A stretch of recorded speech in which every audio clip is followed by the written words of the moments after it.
Monday, January 12th. All please rise for a Pledge of Allegiance. Pledge allegiance To the flag of the United States of America and to the republic for which it stands, one nation, under God, indivisible, with liberty and justice for all. We begin, as always, by acknowledging the land on which we gather as the territory of the Ottawa and Chippewa peoples who have stewarded this land through the generations. Thank you for your strength and resilience in protecting this land and inspiring us to uphold our responsibilities to do the same. So as we said, this is a study session, and we only have one agenda item anyways, so we'll go through the beginning portions here and then go on to our one item, and then that will be when we'll have public comment. So just for those who might be not familiar with the study session formatting. I think most people here are, looking at our crowd. So with that, I'll hand it over to Sarah for roll call as our official sworn in as of last meeting, City Clerk. Thank you. Commissioner Anderson? Here. Mayor Pro Tem Ness? Here. Commissioner Bomer? Here. Commissioner Funk? Here. Commissioner Treadwell? Here. Commissioner Shaw? Here. Mayor? Here. And now we'll go on to announcements from our city manager. Yes, good evening. I have some announcements to make for this week, the week of January 12th, 2026. I'm pleased to share, well, it's bittersweet because Fire Chief Tuller is retiring at the end of April, but by the end of this week, the Fire Chief position will be posted online, and we are conducting a national recruitment for that, though we also encourage local and internal candidates to apply.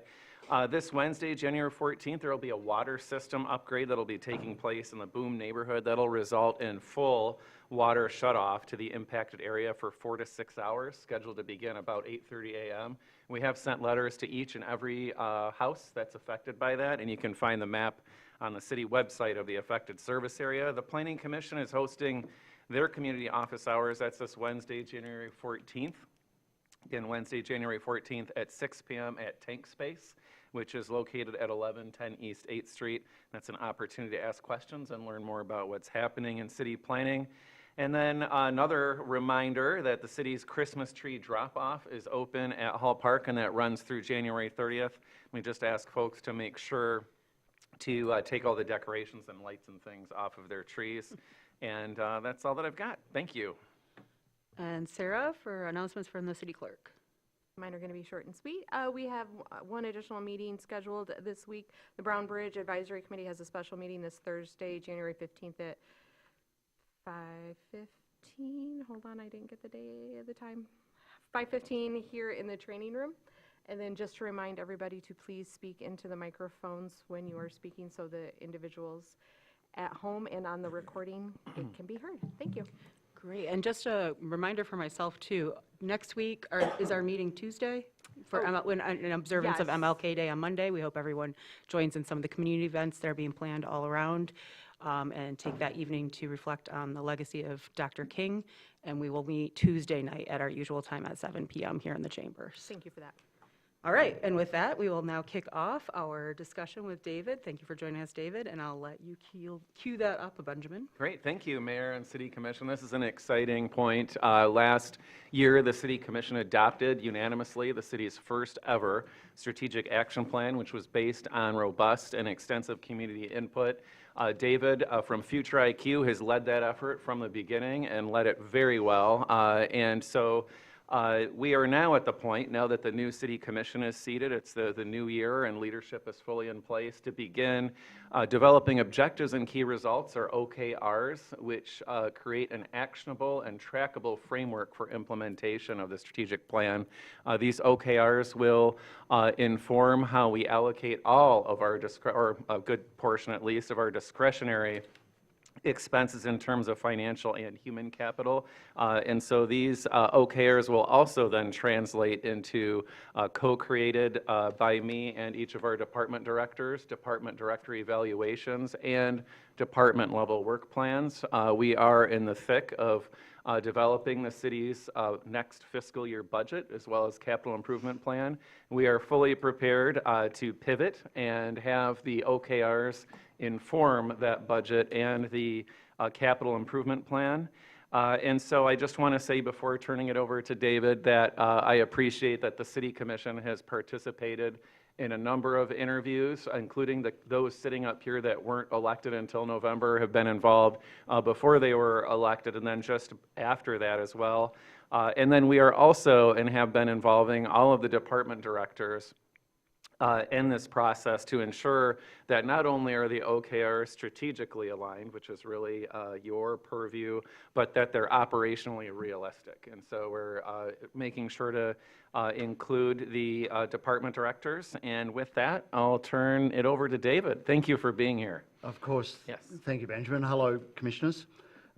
I'm looking forward to this, right? So the program I've designed is very much a work session. So we've been working, obviously, from our last session and with all the interviews that Benjamin mentioned, and starting to identify and what we're suggesting is a series of initial objectives and key results. But it's very much a work session. We want you to weigh in on this, right? So as much as I can, I've tried to synthesize what I've heard from all the way back through the community engagement, but from the most recent discussions, and presenting it for consideration. So rather than start with a blank sheet, we've built out a bit of a framework for us to look at. Just to get us started, I do have a couple of slides that I want to show that just to sort of recap and set the context a little. Okay.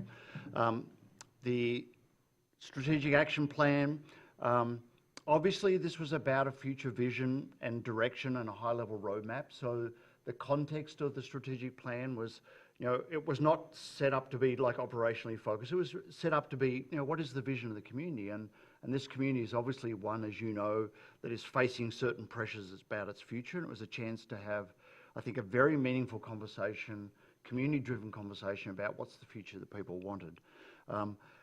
One of the things we've drawn a lot from is that input we received from the community, and we had over 1,500 high-quality data points. And you know that as sitting commissioners, you've been to a lot of the sessions and you've heard that.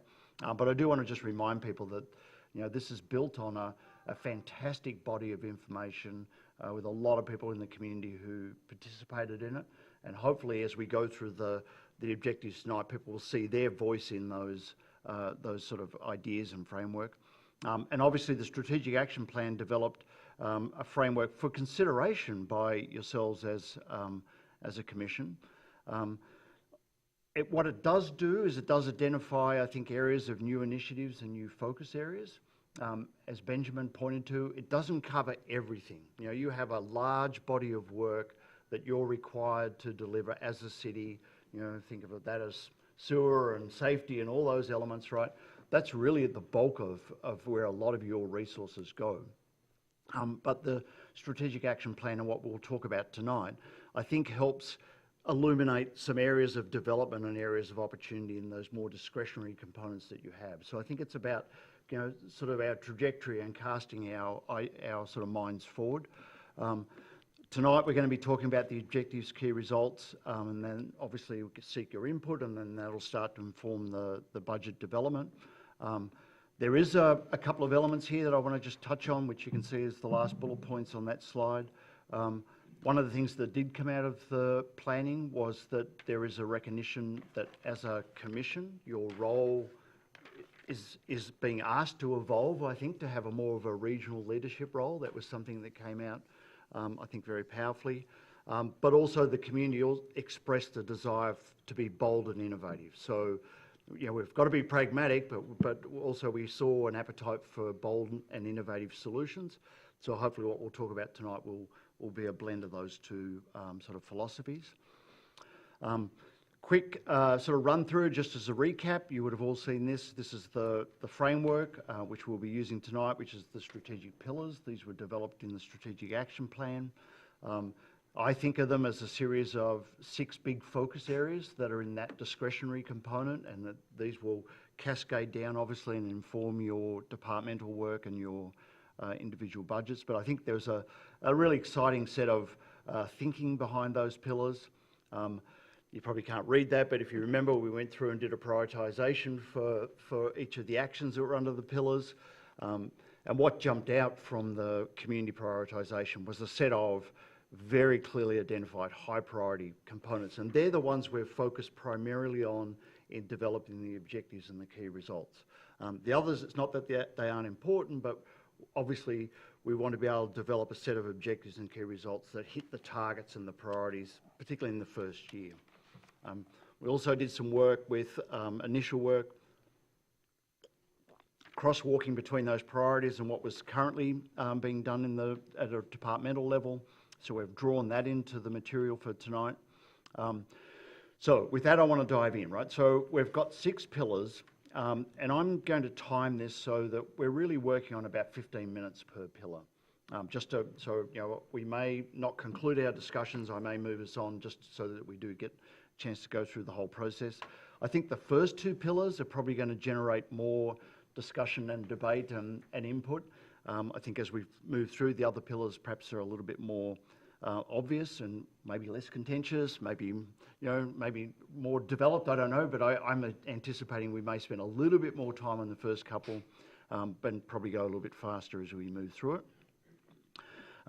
Now, this is your pack, right? So for each of you as commissioners, you have a pack in front of you, and we have 2 pages per pillar. I'm going to go through pillar 1, and then I want to have some discussion in your input, right? So that's the format I want to use, right? There is a bit of overlap, but I think this will allow you to maximise your input. Each of the pillar summary pages has this format. It has the pillar name, so this is pillar 1, which is proactively managing urban design. It has the overarching objective that we identified in the strategic plan, and in this case it's to proactively manage urban design to protect local character and community feel. And I think that's really important to remember as we look at objectives, that this is about that local character and community feel, and that was something that people were very concerned about in the community engagement. And if you look at the box below that, where it says key themes, in each one of these, this is a pull-out that really highlights what we heard from the community in the strategic action plan. So in this case, the way I framed this was that people in Traverse City want to see more control and intervention in design. So we're going to talk about objectives that relate to design and design guidelines, but that was clearly a sentiment that people expressed over and over. They wanted to have a little more guardrails, more control over what was happening. They're eager to see new developments be more people-centric, focus less on cars, and protect the charm and character of the community. And I think that reflects macro trends at a level of urban living that people are looking at, more walkable communities and more people-centric. On the left-hand side, the chart there, that was the rating that came from the survey we did with the seated commissioners and the candidates before our session in September. And the blue arrows point to the highest priority actions that came out of the community survey. So I'm trying to pull all that together, right? In addition to this, obviously, there's been the discussions I've had since with the new commissioners, plus the department heads, right? So all of that information we've drawn into, and if you flip to the second page, please. So for each of the pillars, we have this framework, right? So can you jump to the next page? Thanks. We have the name of the pillar at the top, we have the overarching objective. On the left-hand side, we have these 2 priority objectives. So these are what we're suggesting as the objectives in the OKRs. I recognise that there could be other objectives, but what we're trying to do is pull out 2 or so high priority objectives for each pillar. The reason for that is that you have to think about implementation. There's no point giving the city manager and staff a list of 100 things to do, right? What we want to be trying to identify, at least in the first year, is what are those higher priority ones that are going to move activity in the direction that you want it to go as informed by the community input so far. So in this case, we have 2 objectives. You'll see here next to that, I've got a column that says pathway. And I think this is a really interesting evolution. So I've got programmatic or program and policy. And this was something that really struck me speaking to the new commissioners, is that my observation, my personal observation, is that there's an evolution going on in the commission where you're thinking more about policy as well as programmatic. So I separated that out as a way to be able to think about that. And roughly speaking, the programmatic belongs to the city manager and his staff to implement. And I think the policy is for topics for you to explore further as commissioners, where you set the tone and the direction. So that's how I've split that out, just to sort of be able to separate that. I think that can help avoid that collapsing between, sort of micromanaging or, sort of moving from guidance to sort of hands-on, and obviously trying to keep the roles separate, but very complementary. And then we tried to do a breakout here of the first 1 to 2 years. So what are those first sort of key results? And then maybe what could be 3 to 5 years out, which might be a sort of a second phase. I think for the sake of today, given this is the first strategic plan, I think focusing on the short term is good, like the first 1 or 2 years, because you're going to get your feet under you and you'll discover, what works and, and how you're able to translate these sort of broad community ideals into objectives, into these sort of key results. So that's the framework, right? Are we good, Mayor, if I just dive into this and walk through Please, this? right to. Okay, so the first one here, proactively managing urban design. I personally think this is a really important pillar. I think this is the one that is really people sort of latched onto in the community engagement. People see this is the vehicle to be able to direct a lot of important activity in the community. The 2 priority objectives we're suggesting.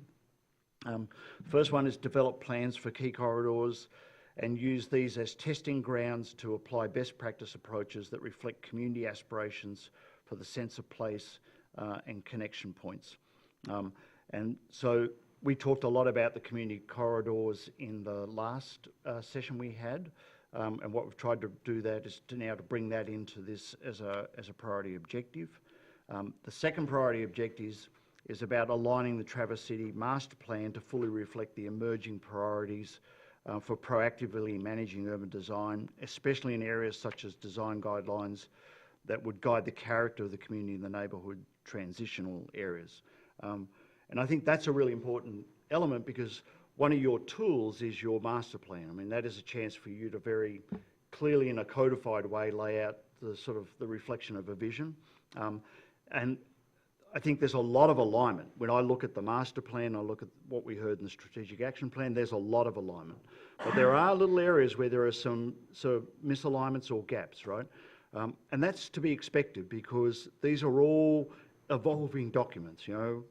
We probably had a similar group of people who were engaged in the engagement, but it was done 2 years later. There's different pressure points, come out of things.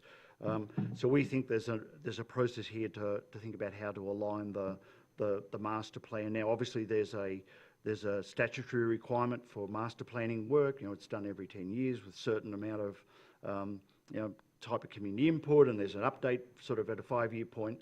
Well, we're about 2.5 years in, right? So what we're telegraphing here is some actions in the first step, but then leading up to that revision of that master plan in that sort of 3 to 5 years, or 2.5 to 5 year period. So that's the structure of that, right? If I could just walk through what we're suggesting as the result areas, or the areas under each of these objectives. So the one that's about the key corridors here, the programmatic element, and this had input from some department heads too. Obviously, integrating the complete streets into the programming and the design work is a very clear sort of action you want to see. There's probably a need to establish targets and goals for implementation of complete streets. So thinking about how fast you can move with that and what the budget you have is for that as you sort of redevelop areas. The next one is a timeline for the creation and design of the internal corridors in the community that reflect this sort of more bold, people-first design model. I think those corridors offer you a real chance to test some ideas and to do something that's a little bit original from a Traverse City perspective. Then further out, we talk about long-term plans for other corridors such as 14th Street and 8th and Garfield and so on. That's the programmatic level. I think that's pretty well developed already.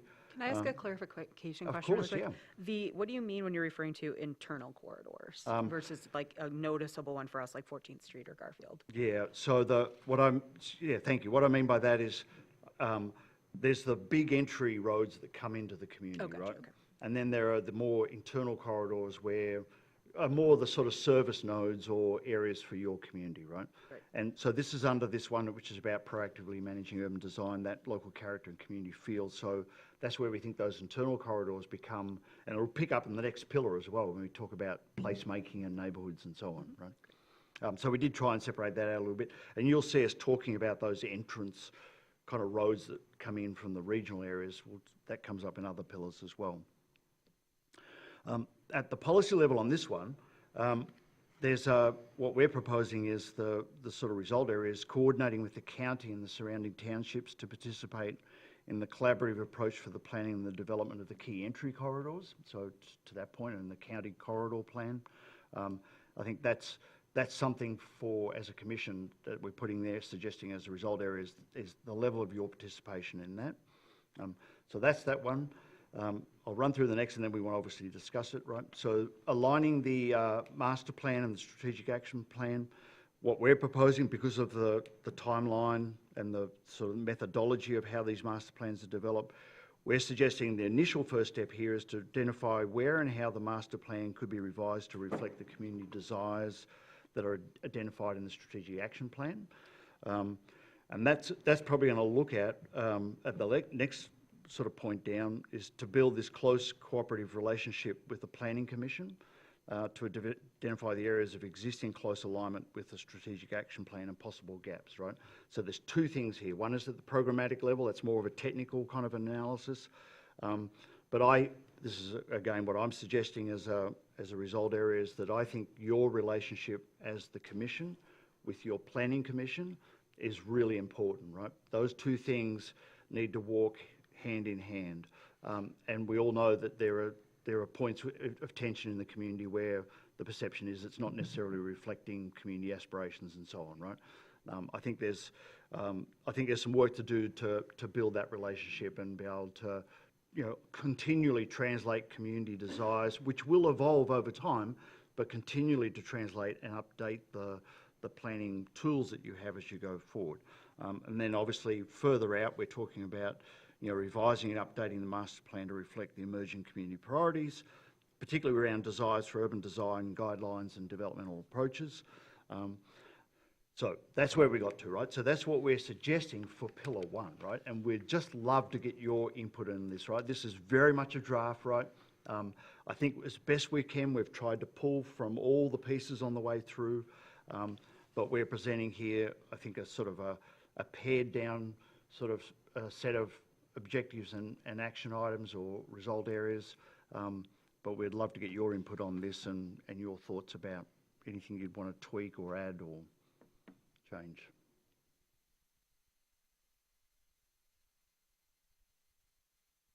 I just wanted to clarify, I guess, or I shouldn't say clarify, to underline that I appreciate that these 1 to 2 year versus 3 to 5 year approaches, the internal corridors as we kind of shape these larger, more massive projects like like a 14th Street.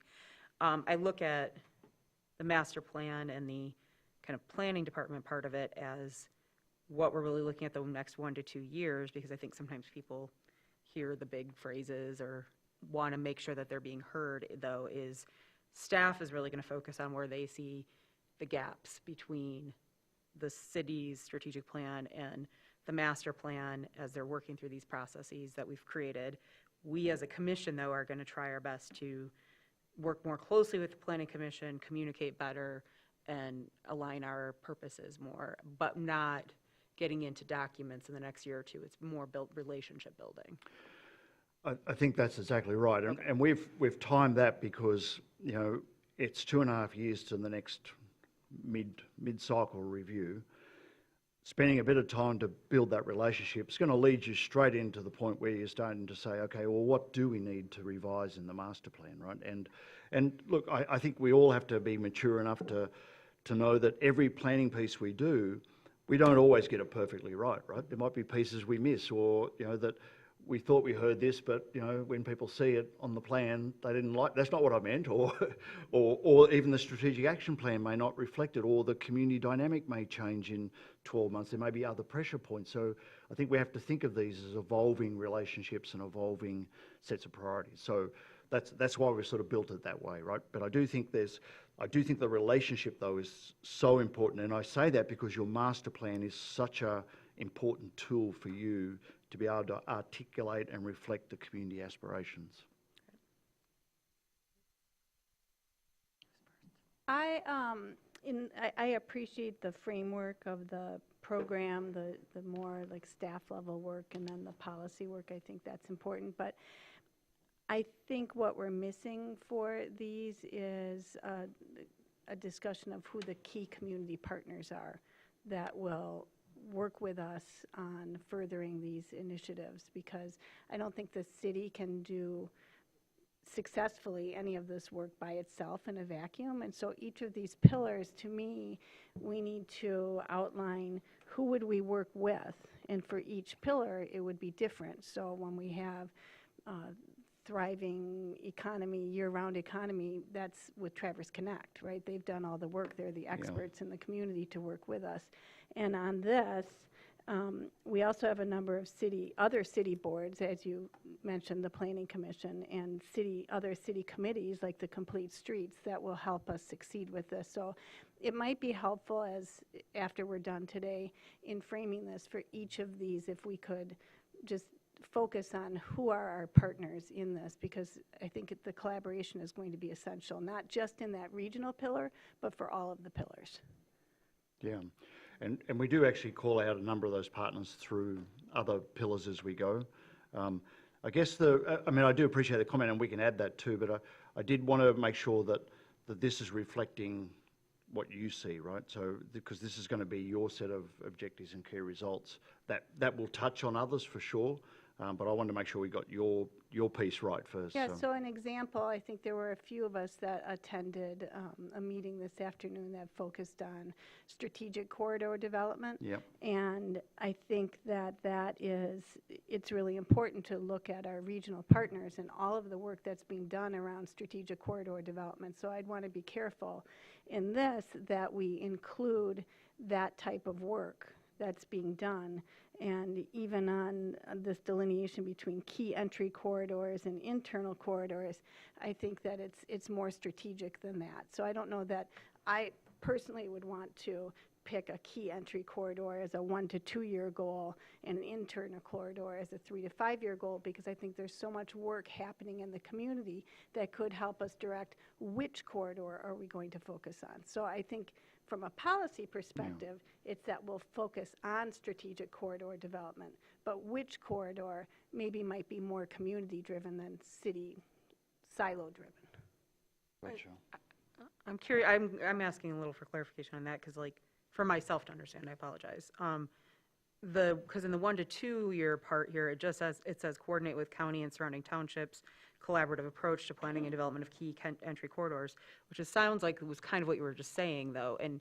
But it may not be just the key entry corridors. As David described those key entry corridors as more the main arteries, it may be other corridors that are selected as more strategic.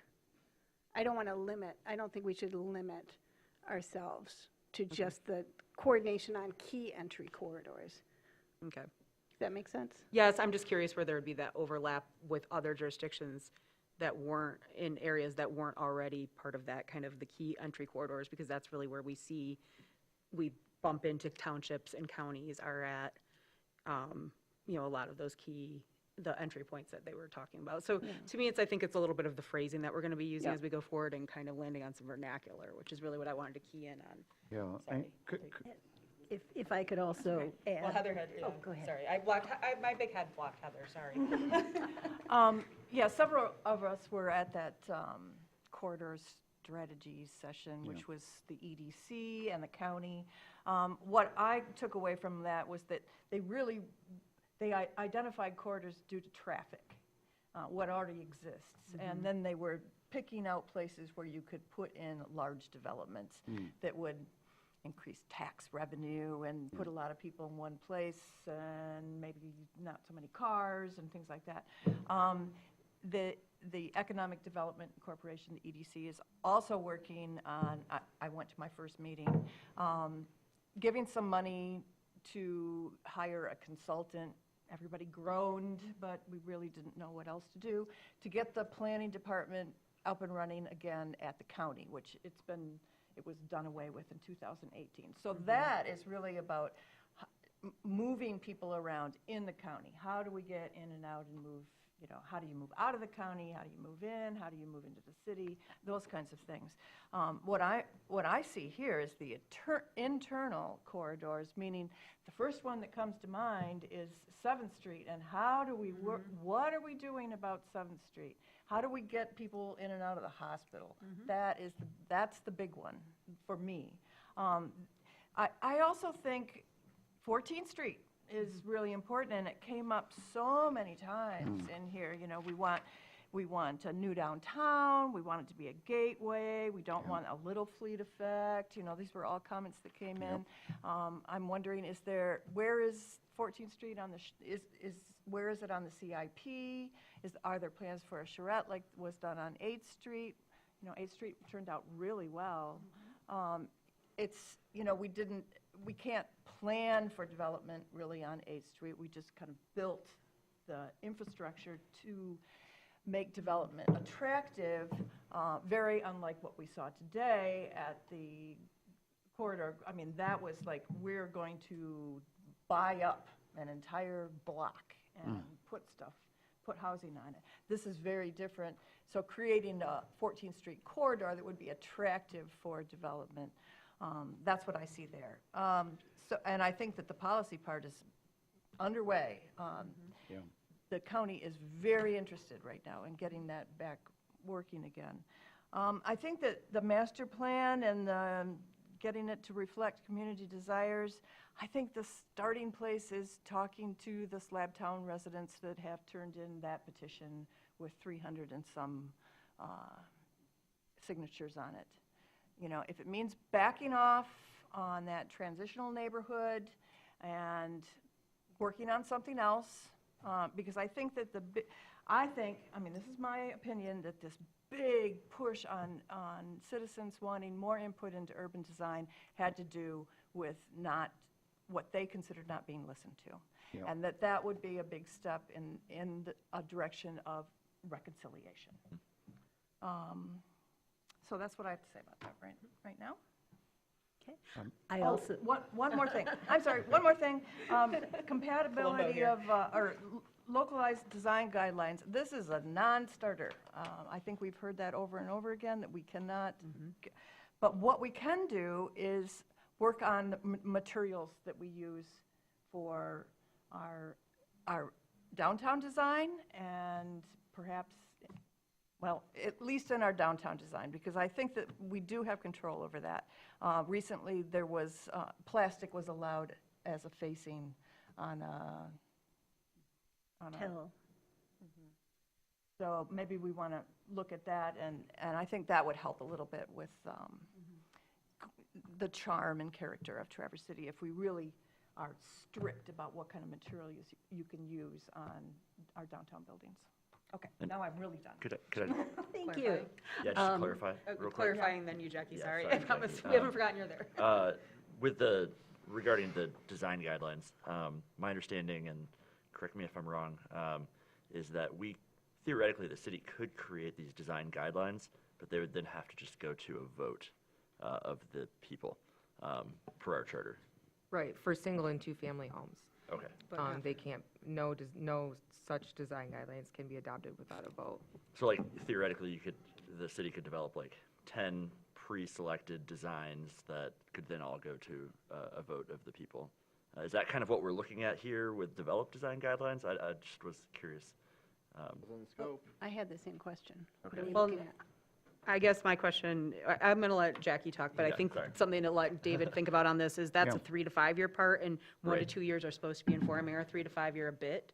So I think we're not meant to be inherently answering that right now anyway, so, sorry, Jackie, go ahead. And my You've been comment patient. was going to be about that separation of timeline. I think that the idea of focusing short-term on our internal corridors, and I agree with Commissioner Shaw that 7th Street would certainly qualify as one of those priorities, is smart, because then it allows the longer time frame to build those regional relationships. You know, having attended today's meeting, realizing how many people were in the room and how many additional people needed to be in the room, that I think that is going to have to be grounded on really effective foundational understandings of how we make decisions regionally. And so that's important. Back to the idea of design guidelines, my understanding from sitting on the Planning Commission was that design guidelines for commercial properties are possible, and at this point, what we have within our codes are materials-oriented to a great extent. So, but the charter deals with residential design guidelines. Did I get that right? The charter deals with single and two-family homes. Thank you. I don't want, okay, go ahead, Mitch. Yeah, is that, just to clarify, as a building type or as a zone district? Not as a zone district. It Okay. had to do at the time with a property maintenance code, and so those are the types of restrictions that are within the charter. So if you had a two-family house on Front Street in otherwise C4 zoned area, not that one exists, that would still fall under this. Right, it's not a zoning issue, it's a property maintenance type of issue. Go ahead, Sean. Yeah, and correct me if I'm wrong, but this is really, when we're talking about design standards, and what we were hearing from the community was that it's like what you see sometimes where everybody has to use red roof tiles, for example, or everybody has to have a peaked roof. Those are what we're talking about, that you have to have a vote of the people. What you can do, though, is create designs for ADUs that don't have anything to do with how the building looks, but they say, here's a 12 by 12 foot building that we will permit, no problem, here's where your bathroom goes, and you could do that kind of thing without having to go to a vote. So it's designed as as like planning design rather than aesthetic design. It would be a factor of like setbacks, window glazing, those zoning type of issues. Those are permissible, but anything to do with, I should read the list from the charter, but it's with the upkeep, with those types of aesthetic design elements would not be allowed without a vote.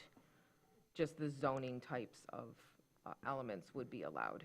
So I want to pull the conversation back up a little because Yeah. David wanted to spend about 15 minutes on each one, and did understand that these first two Yeah. might take up a little bit more time. So, and remembering that these are kind of laid out 1 to 2 year, we're really getting into a lot of things that would be discussed more as we're looking at the 3 to 5 year vision a few months down the line from now. Yeah, thank you, Mayor. So I did want to try and capture, because we're obviously going to revise this based on your input. So there's a couple of things I wanted to just check in on. So Laura, you talked about the internal corridors, and if I heard you right, I thought you were suggesting we should also have that in the policy line as well, where you get to talk about and identify those key corridors as, which are the priorities and so on. Did I hear that correctly? So, I'm going to follow up on what Jackie said. On the policy line in the 1 to 2 year, we Yeah. talk about coordinating with the county on the planning and development of key entry corridors. I'm just suggesting we strike the word entry and we focus on key corridors on that regional collaboration and not limit ourselves to just those entry corridors. And I understand what Amy said as well, that that's where we get into our sticking point with these kind of cross-jurisdictional issues, but Yeah. that was my suggestion. Okay. And then what I think Jackie suggested is that that's more of a 3 to 5 year.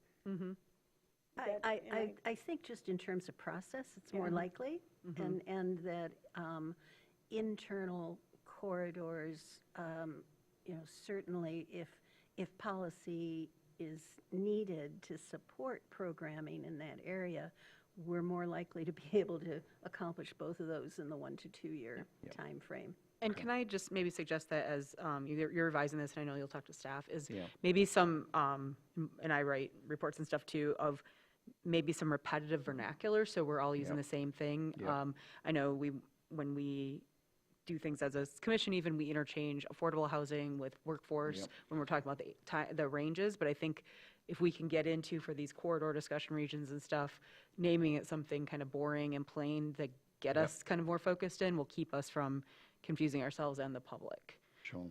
And then I'd also just wanted to say too that, and the last result is, the other thing to bear in mind, as I like about the 1 to 2 year plan and is realistic about it, as we talk about corridors, is we don't have money just sitting around to spend on a bunch of corridors either. We can, talking about it, Yep. formulating, Yep. that's all great for the next couple of years, but bearing that in mind too, as these come back to us, and Jackie just kind of touched on that too, what's achievable in the next 1 to 2 years? And redoing the entirety of 7th Street probably isn't. Yeah. But maybe planning. Yes, definitely. All right. A couple other things just to wrap this up, because we obviously will come back with a next iteration. But Heather, you talked about the Slabtown component and that pushback. I think you're dead right on that. I would really support you, because I heard from so many people through the strategic action plan that that's a real point of tension. There's all sorts of views about that, but I think that's one that it's like, okay, well, maybe that is worth revisiting in the update. Maybe we didn't get that right? Maybe we missed something or didn't hear something, or but there's no point digging and arguing. I think that one is becomes so contentious or becomes such a flashpoint. That's one that I think is worth saying, okay, let's think about that a little bit more and revisit that one. And as you said, neighborhoods evolve. Yep. So let's give it some time. Things change, but for right now, that's the big sore spot Yeah. that we've been hearing Absolutely. about. And the other thing I'd add too is that I know the legal interpretation around the design guidelines and so on, right? Appreciate that totally. Why we've got that out in the 3 to 5 years is, even with those constraints, I think it's worth going back to, from a policy point of view, that the community is asking for more control and guidance.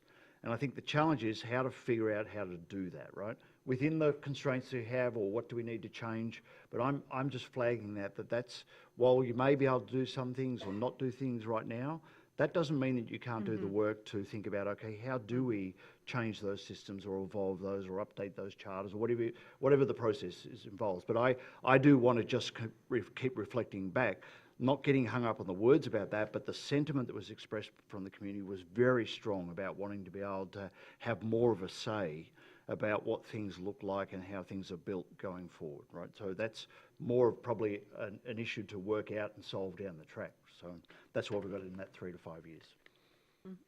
Anything else on this one? So I take it we're kind of getting pretty close on that, right? Mitch, did you have a? Oh, just ready to move on. All right. Let's jump to the next one, right? So Pillar 2, and this has also got a correlation with that first pillar, because this is sort of part of that urban design. This one is around strengthening placemaking and neighbourhood character. Overarching objective identified in the Strategic Action Plan was protecting the character of downtown and neighbourhoods. So again, this is one of those topic areas that is about that character and that feel. The key theme here is that people are eager to protect the community so that it continues to offer a unique sense of place that is rich in arts and culture, has strong connections to nature, and exudes a powerful sense of belonging. So that's the sort of sentiment under it. You can see the ranking there. The high priority elements that came out from the community were intentionally creating these gathering and social spaces for locals, and enhancing multimodal connectivity between neighbourhoods and community places. So a lot of community fabric work there. If you go to the next page, which is the proposed objectives and results. So I'll just walk through this the same way. This one, there are 3 priority objectives we're proposing that are under the overarching one, which is about protecting the character of downtown neighbourhoods. So develop and enhance the social gathering spaces that provide important connection points for residents.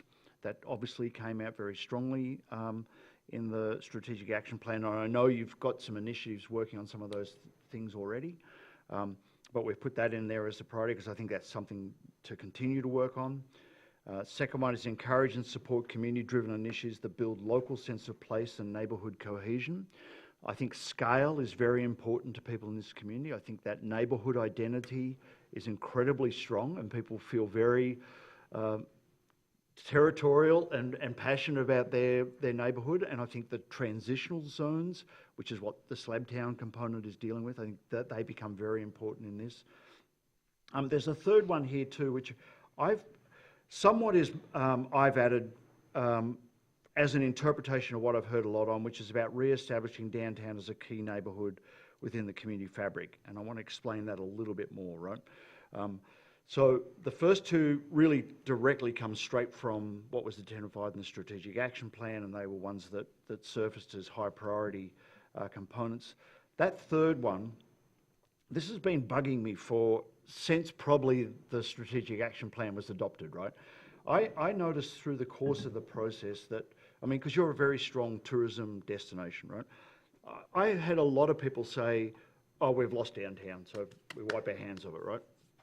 And we'll focus on our neighbourhoods. And in fact, a lot of these other objectives are about creating community spaces outside of that core downtown area. I think what's been bugging me, and this is just my experience or my view as somebody who works in other communities, I think that's worth kind of reconsidering, because I think it could be a strategic error to kind of go, you know, the downtowns. But maybe the objective here is to think about how do we, I don't know, take back, how do we kind of reconnect the downtown to the community, or the community to the downtown? Because I think there's some really important elements nested in that. But we'll come back to that when we start to talk about the 1 to 2 year result areas. So for the first one, which is about develop and enhance the social gathering spaces, the programmatic area, developing programs that help foster more social gathering spaces with pilot projects for tactical urbanism. I know you've already started on a couple of those. Continue to build the multimodal connectivity across the community and between neighbourhoods. A lot of support for that from the community. That obviously is something that programmatically just takes time. You have to put that in your budget each year. The policy level piece here, we're suggesting embedding the concept of social gathering spaces focused on residents in planning and redevelopment of the key corridors in the neighbourhoods, right? So that becomes an automatic component that you're always thinking about those spaces for locals as we go through these redevelopments, because there will be pressure as you go through redevelopment to do things like you were talking about, Heather, which is, you know, it's another big development area. It's a block. We're going to have some new businesses. I think a policy level here is embedding the importance of components for locals, right? The social gathering spaces for locals. The next one, which is encouraging and supporting community-driven initiatives to build a sense of place. This is really at that neighbourhood level. Programmatically, we talked last time at the work session about developing a modest fund to support community-driven initiatives and placemaking, including things like continued support for public art. But think of that as like sort of mini grants for you know, people to do things to bring people together in their neighbourhoods, you know, create social fabric. I think you'd get a lot of mileage with that sort of a process, and continue to support and convene the neighbourhood associations. Those as a tool sort of ebb and wane in different communities. They could be a very important mechanism for you over time, given the identity that people have with their neighbourhood. The policy component is encouraging the ongoing shift in perspective to focus on the quality of life for residents. And I think that's, and I'm suggesting that for you as a commission, that's probably part of your job in a very strong destination community, to be the people who are advocating for the quality of life for residents all the time, right? And using the power of the pulpit to talk about impact on residents, you know, and get that balance right in people's minds all the time. You know, it really is about balancing the beneficial impacts of tourism with the quality of life impacts that come with a high visitation environment. But we're proposing as a policy element that's part of elevating your role to be a champion for the residents in those conversations. The last one here, the re-establishing the downtown. And this again picks up some of the partnerships. So working with a programmatic level, working with DDA to reframe the approach for supporting downtown businesses and infrastructure, and then helping to encourage a live and work environment. I think that has got some really interesting potential for people who may be interested in a place like Traverse City as a home, but are not into a single family home. But you know, that there may be a chance here to evolve downtown in a slightly interesting way here. At a policy level, of course, there's the issue about your tools that you have.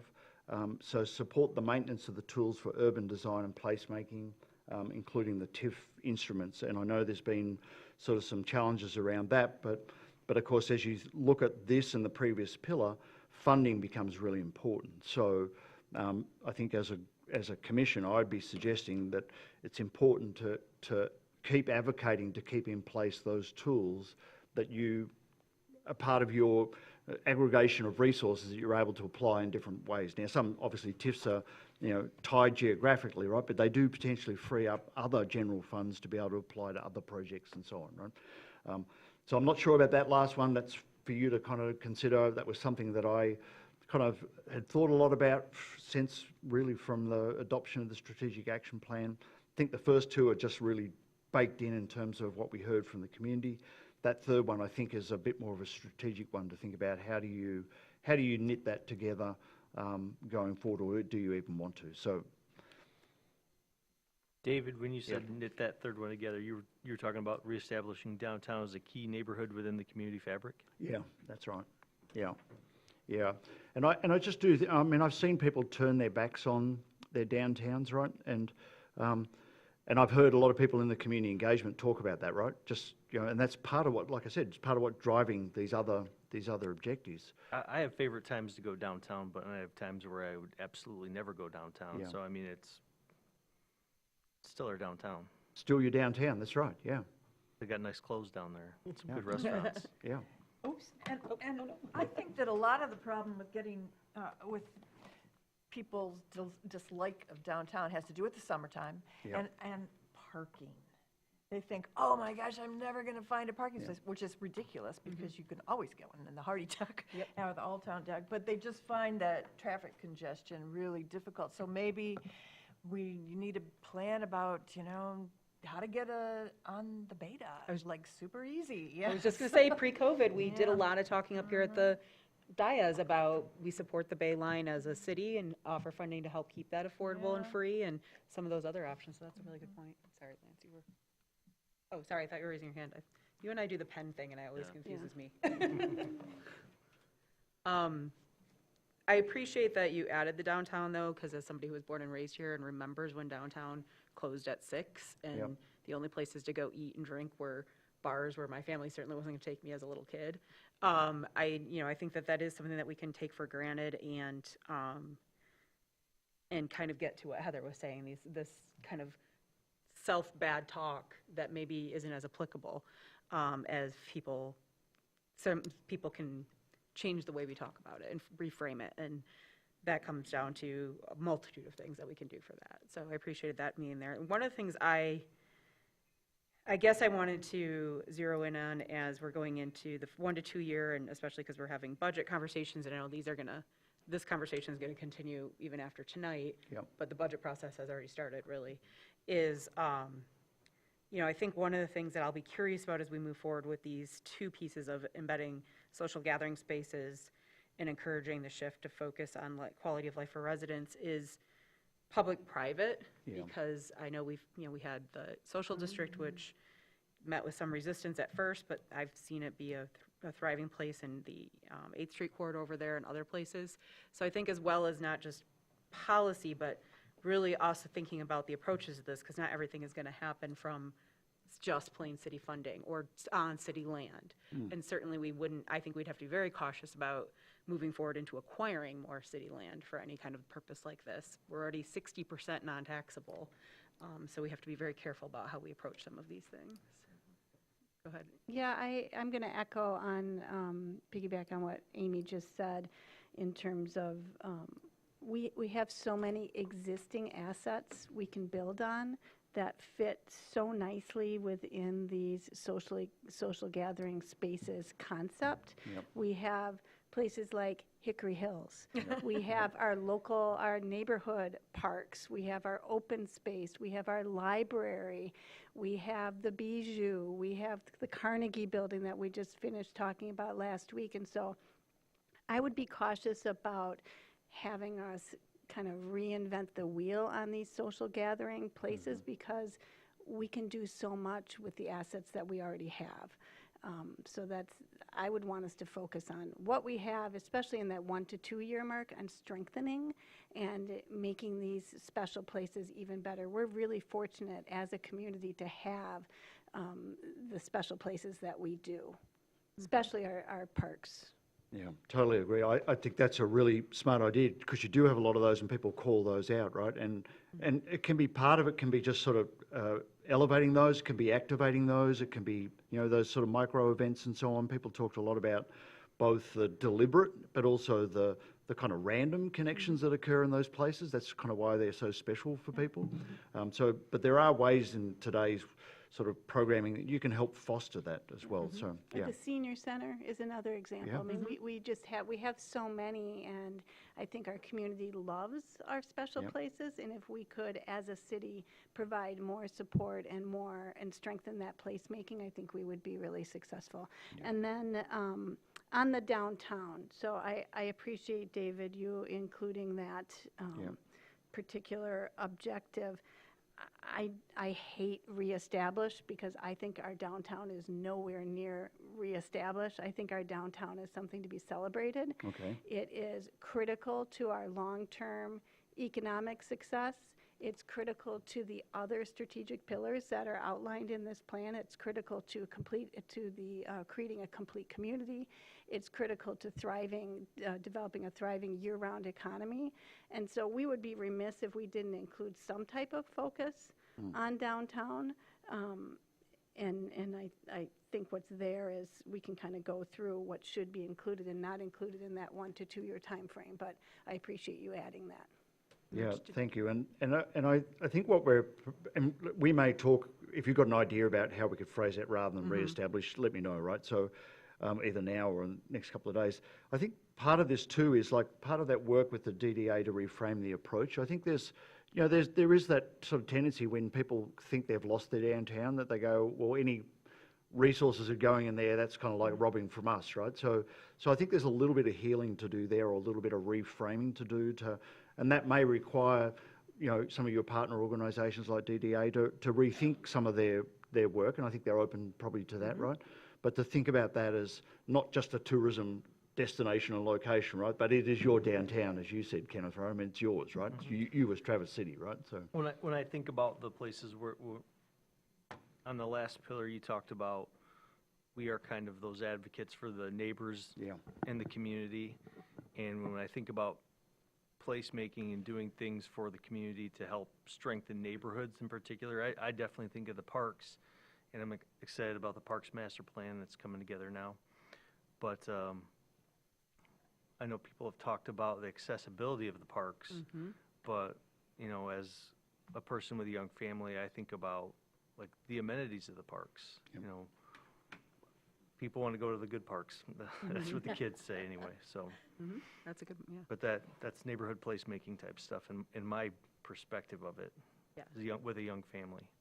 Mitch has had his hand up Yeah. really quick. Everybody. And the first two things, I see potential opportunity to go forward with what I see is a missed chance in our master plan process and our mobility action plan when we, looked holistically across the city, but when we had tools like looking at the walk score map of the city, we weren't seeing where the gaps were of, okay, we might have a good neighborhood, but it doesn't have points of community nexus. It doesn't have a coffee shop. It doesn't have places where people go. And there are and have historically been small commercial establishments in many of our residential neighborhoods that frankly aren't reflected in our zoning map. A place like Deering's, which I can go to as a meat market serving both Central Neighborhood and Old Town Neighborhood, is not permitted under our zoning code. Anymore. Yeah. Also, places that might have some sense of neighborhood identity isn't necessarily tied to the city. You can have, like Traverse Heights, yes, we do have a defined neighborhood association for Traverse Heights, but a lot of the students that go to Traverse Heights Elementary and are part of the same community are from south of Boone Street, still think of themselves as part of the same neighborhood, but aren't in the city. Similarly, the base of Old Mission, you've got a rather odd boundary that my house can be in the city, but the house right next to me can be in Peninsula Township. So how do we work on not seeing the edges of the city as hard limits, but try to foster that community and neighborhood identity? Heather, you had your hand up in the Jackie. Good comment. Yeah, so my first thought was in the 3 to 5 year, elevate the role of neighborhood associations and community engagement. None of our neighbors are going to like to see that in the 3 to 5 year. And it's already underway, so I would move that over to 1 to 2 Gotcha. years.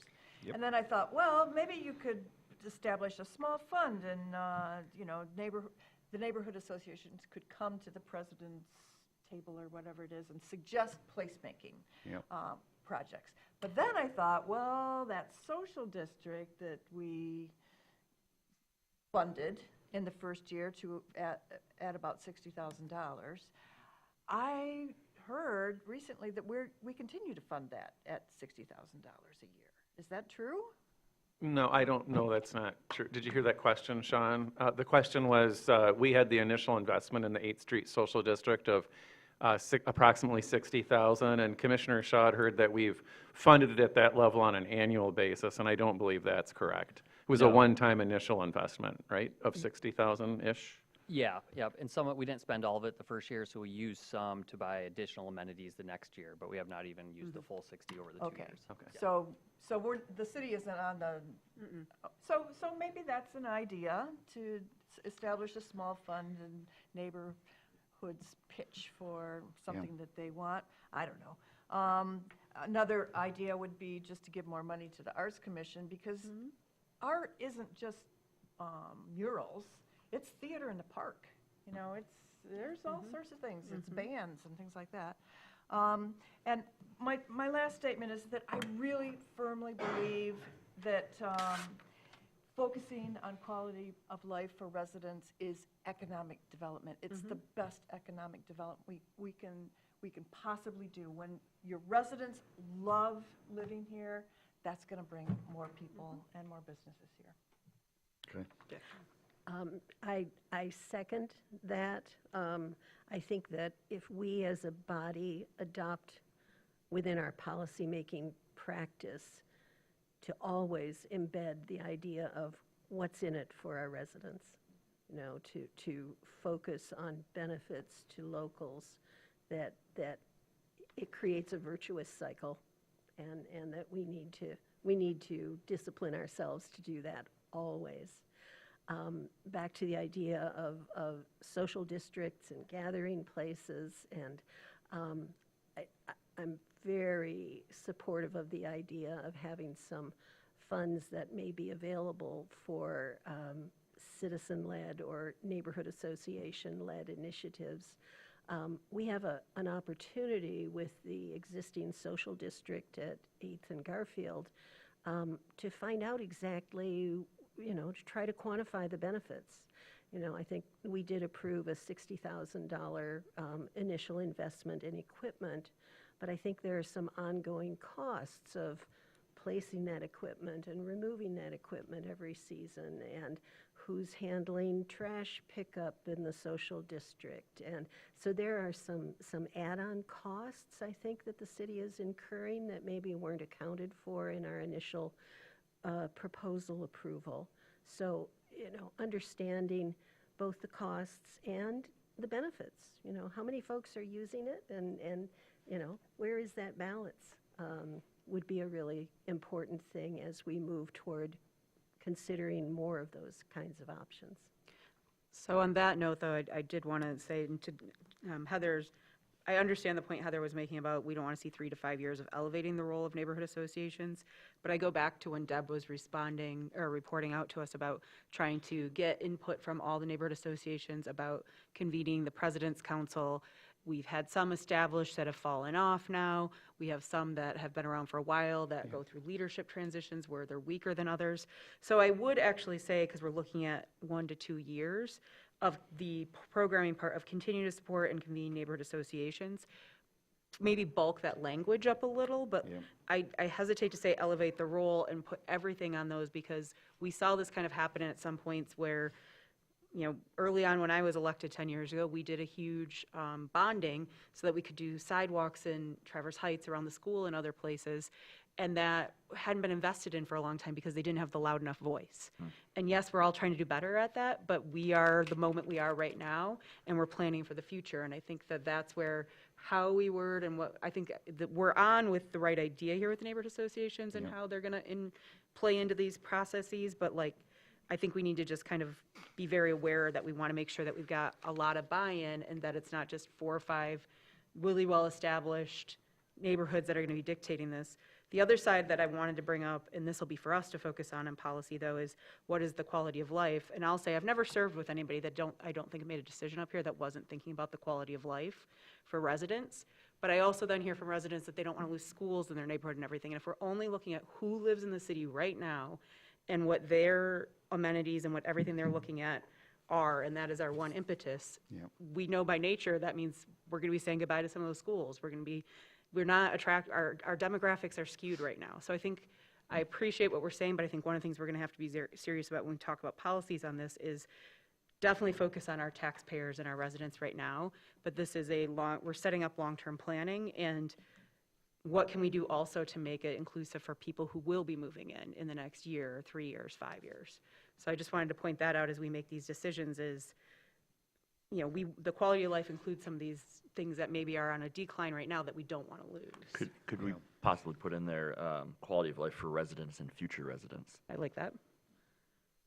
So I think that interplay, what Amy pointed out, is critical to the interplay of these pillars with each other. So we have the creating a complete community, which really addresses trying to rebalance some of our demographics and making sure that we are attractive to all sorts of people and younger people and people that will, the families that will support our schools. But I think that neighborhood piece, I think we just kind of need to come back with, I don't want to spend time at this meeting wordsmithing it, but it's not, the neighborhood associations are critical to establishing that feedback mechanism back to all of us.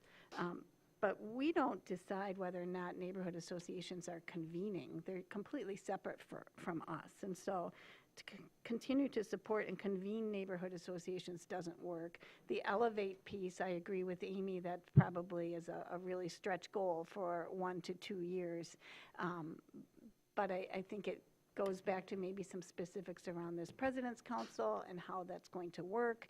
And let's get out of the gate with that and see how it evolves and how it connects back to that feedback mechanism for the neighborhood associations.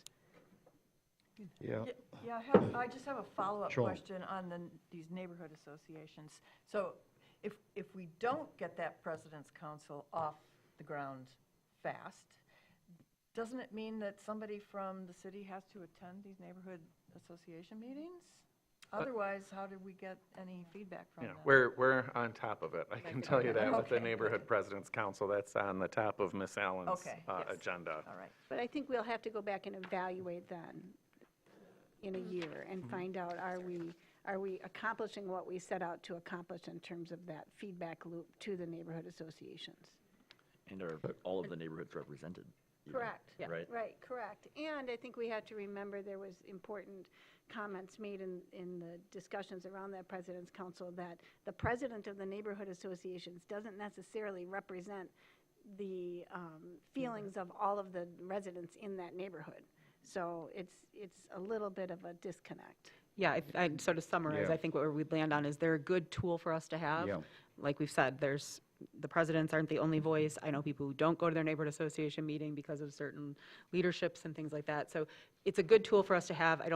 I think we need to integrate it into some of these working policies as our best outreach, but maybe not make it the crutch that we lean on for movement completely. Yeah, I would totally agree with that. I think they're potentially a really good tool for your community because people have that identity.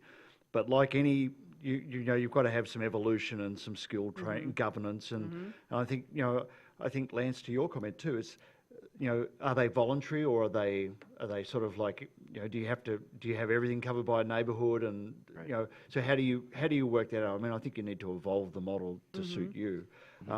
A number of things you've raised about, for example, future residents will come up in the creating the complete community. So I think there's some good opportunity to talk there a bit about the demographics and so on that Laura, you touched on, and Lance, you did as well.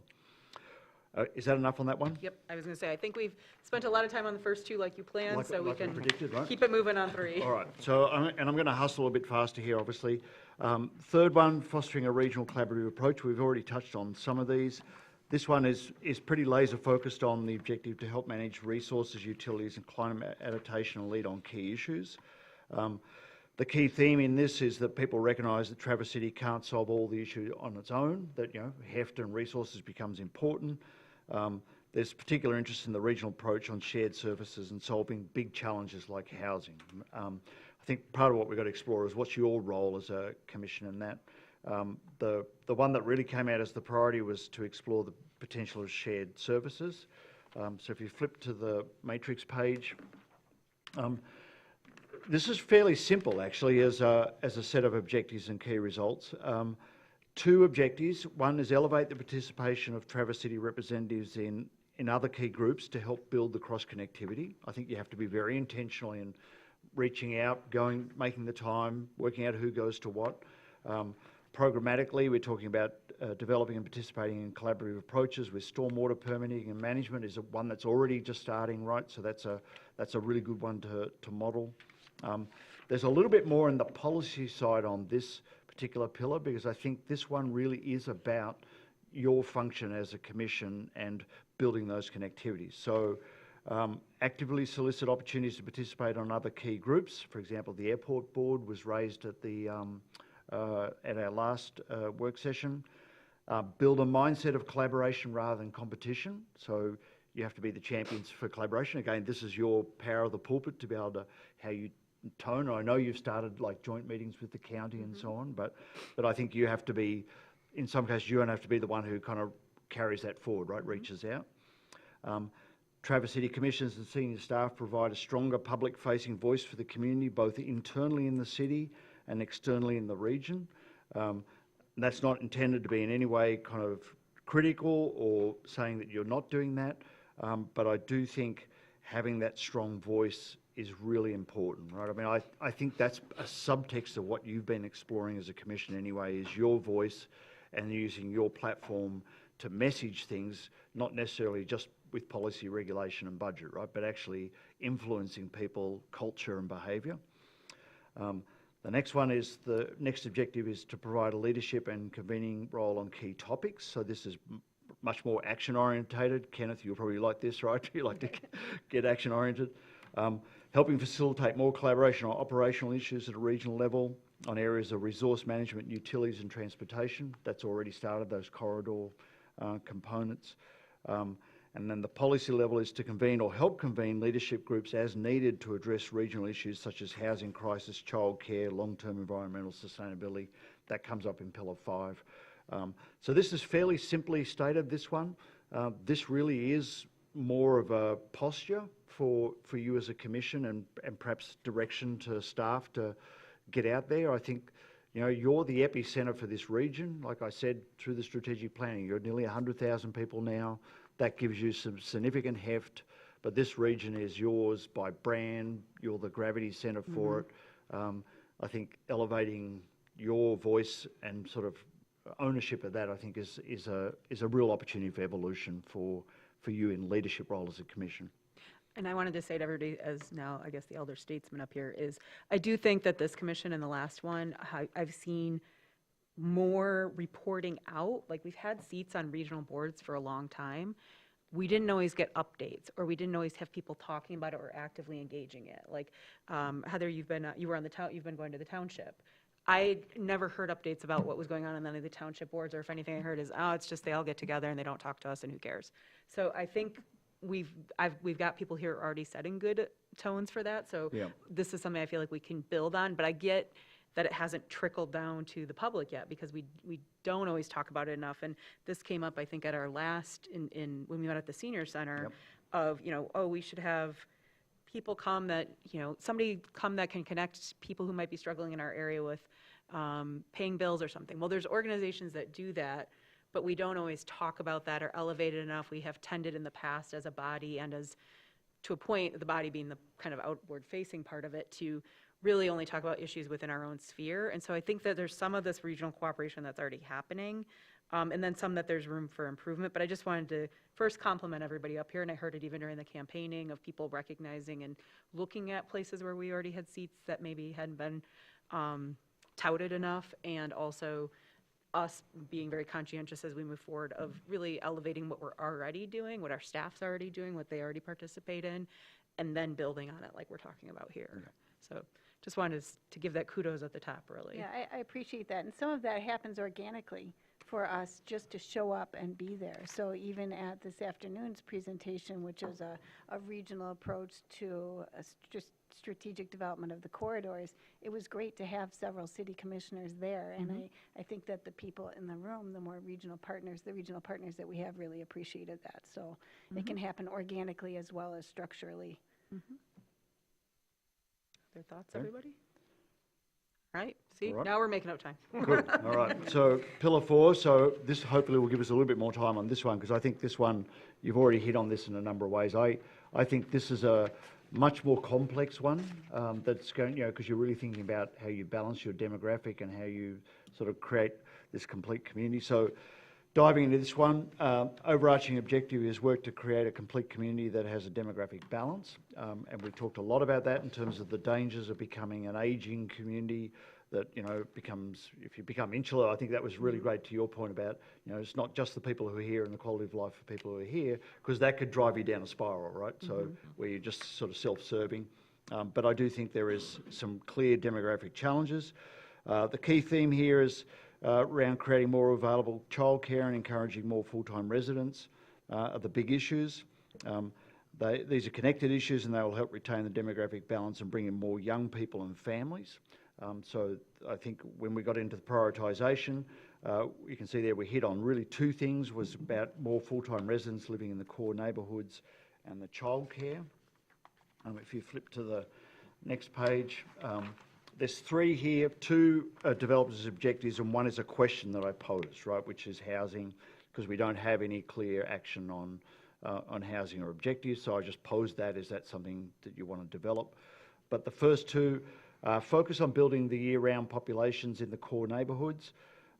Over and over and over, people have talked about the concern of dark windows, empty houses, neighbourhoods basically perishing because you're losing that lifeblood, and then the impact on school enrolments and all that, right?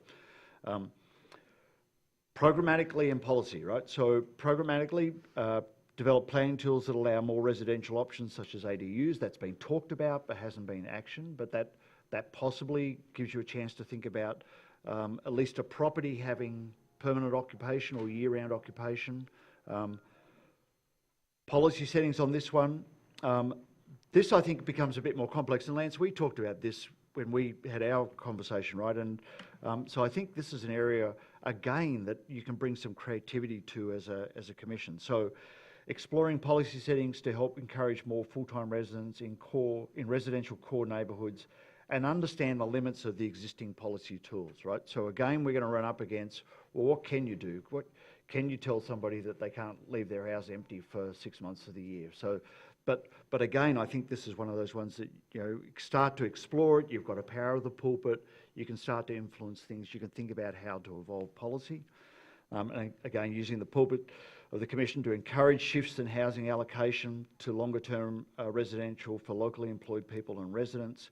Now, really being that voice saying, we're not an Airbnb town or whatever version, right? That you want people living here. And I think telegraphing that and communicating that is really important, at least for people who are just paying a little bit of attention to hear. So a couple of items there. Probably a bit more tactical is expanding the available childcare so that it's not a constraint to participation in the workforce, because that will send families out of town. The program, we talked about this, re-establishing the summer camp at Hickory Hill for 2026, seems to be a no-brainer. You used to have it. That would obviously be probably easy to stand up or easy enough. There was talk about offering pilot programs for new childcare options and models. So like from a programmatic point of view, perhaps having some support to help people think of creative solutions.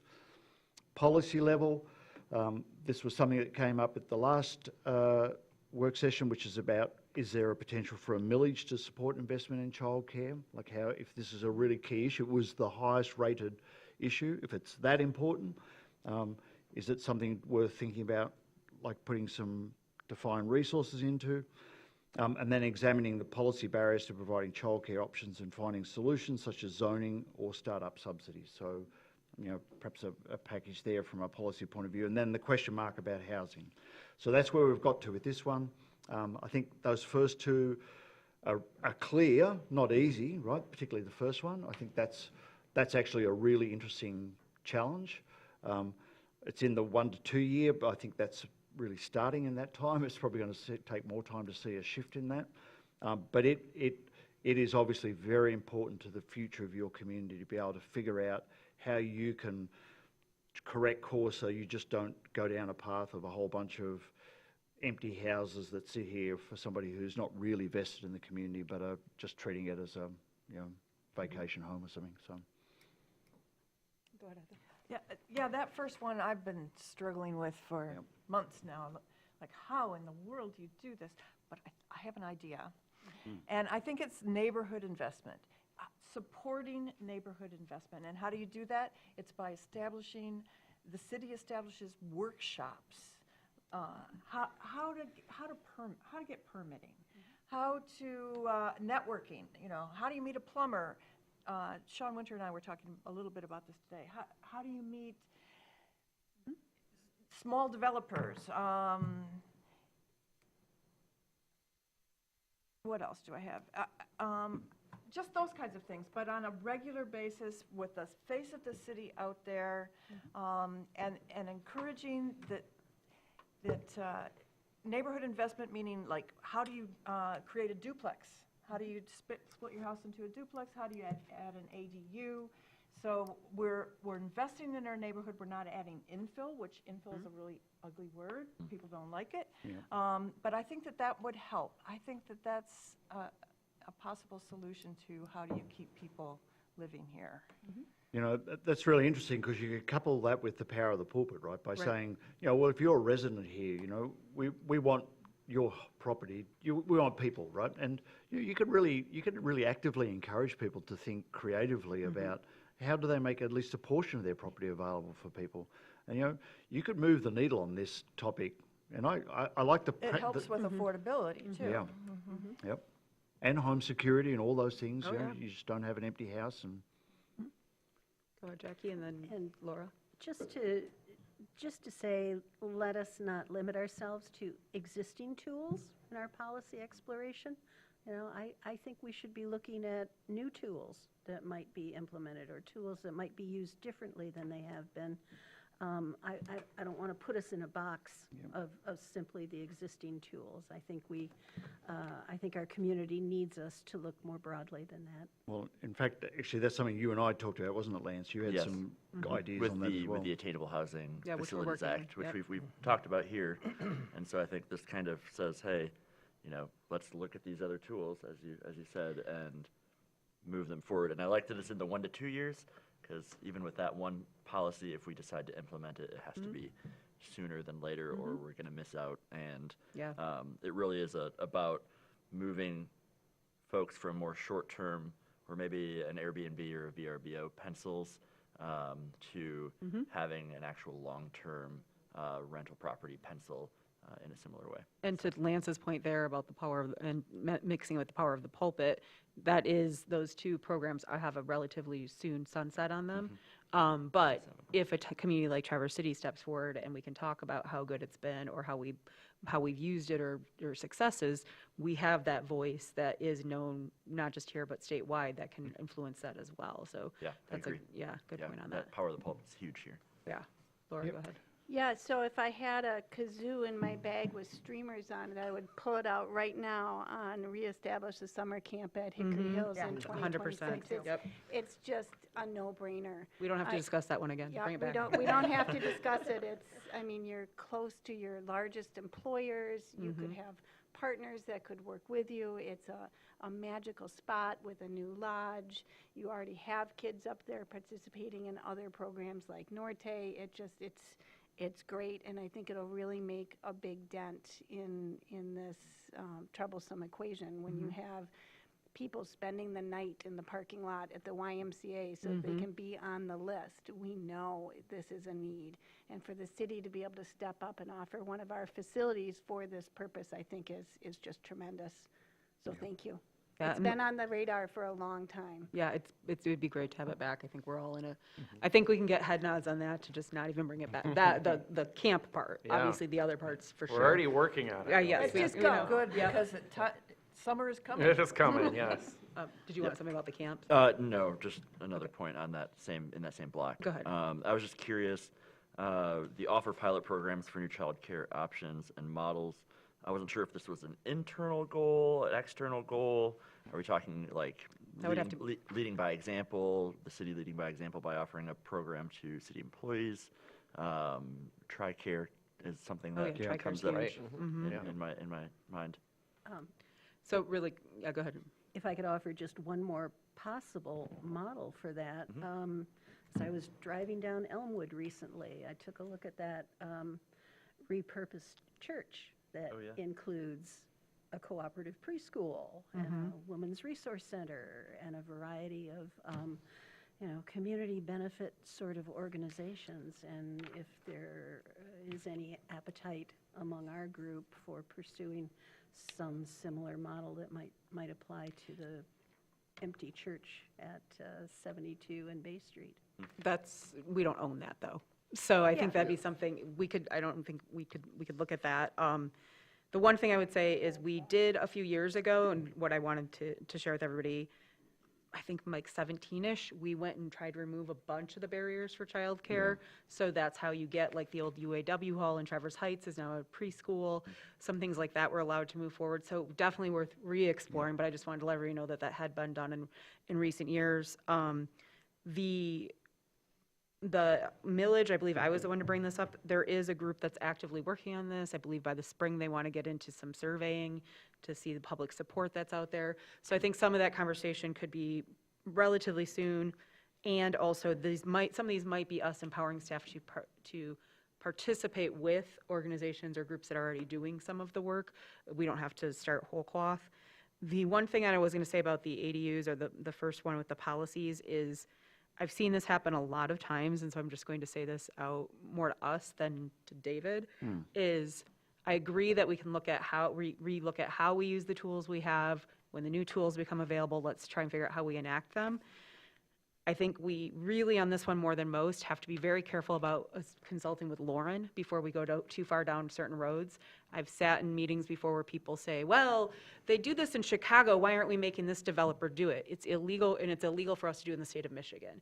And I think, as we've just talked about building trust with ourselves and with the community, when we do stuff like that and go off and offer false hope, we're not doing ourselves or the community a service. And so that one in particular, just because there are so many weird limitations on us and limited number of programs, as they become available, as people have creative new ideas, let's definitely embrace that, but let's also make sure that we're not starting to throw things out in public that have no legs to run with, and now we've gotten the people kind of disappointed that are excited about what we're trying to do. Go ahead, Mitch. Yes, and I would say for many of these things, particularly on the child care and housing ends, we should strive to have an external approach. It wouldn't be just focusing inward, because so many of the things that are happening on the ground already involve other community entities and organizational bodies that we can partner with. We can see, hey, what are you doing? How can the city make it easier, or perhaps facilitate something? But we don't need to reinvent the wheel. But also, there are barriers, especially in the child care landscape, beyond just our own standpoint. So I would say, not that we need to instruct our state rep and state senator to write bills to address specific needs, but to keep an eye on potential changes in state law that could allow us to work. Yeah, and there were some changes at state level about 2 years ago too that we can make sure that we are allowing, and I'm sure we probably are, but, because we essentially, when we did that, tried to remove everything that wasn't a state requirement is kind of where we landed. Yeah. That wasn't required to be zoned locally or handled locally.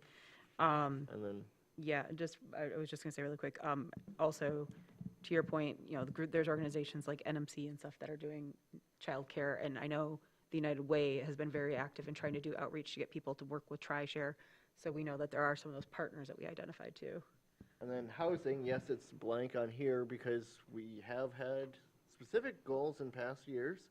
Like from the planning and zoning side, there was a number of zoning changes.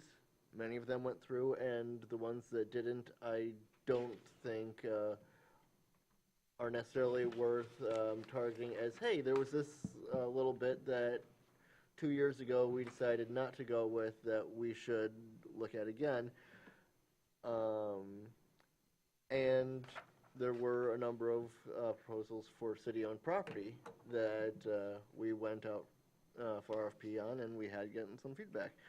But I say we should have as part of our goals that housing is still a critical issue for this community, and to seek out opportunities, whether it's use of city-owned land, whether it's zoning reforms, whether it's opportunities to identify as part of, say, the Garfield or 14th Street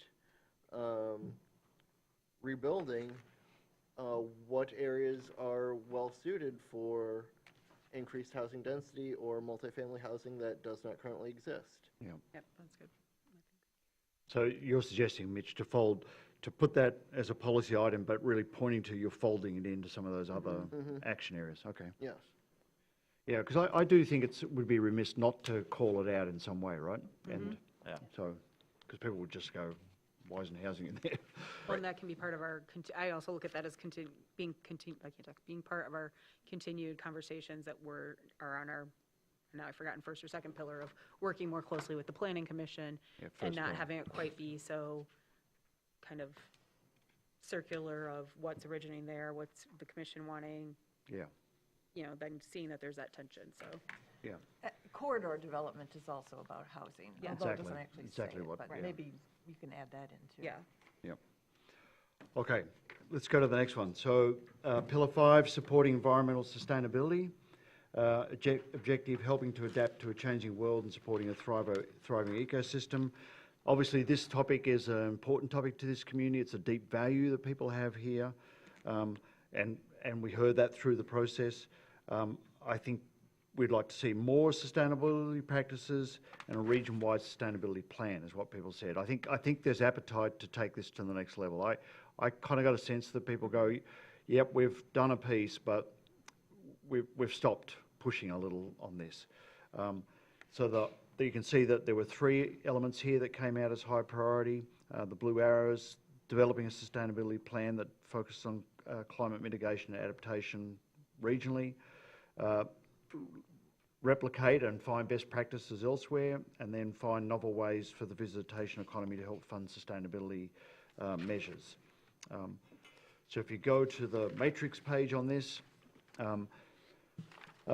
again, we broke this down pretty simply, reflecting those priorities. So one is to create a sustainability plan anchored by Traverse City and including the surrounding region. I think that was the big issue that people said, you know, that's back to that regional approach. We can't do it on our own. There are so many elements that are overlapping.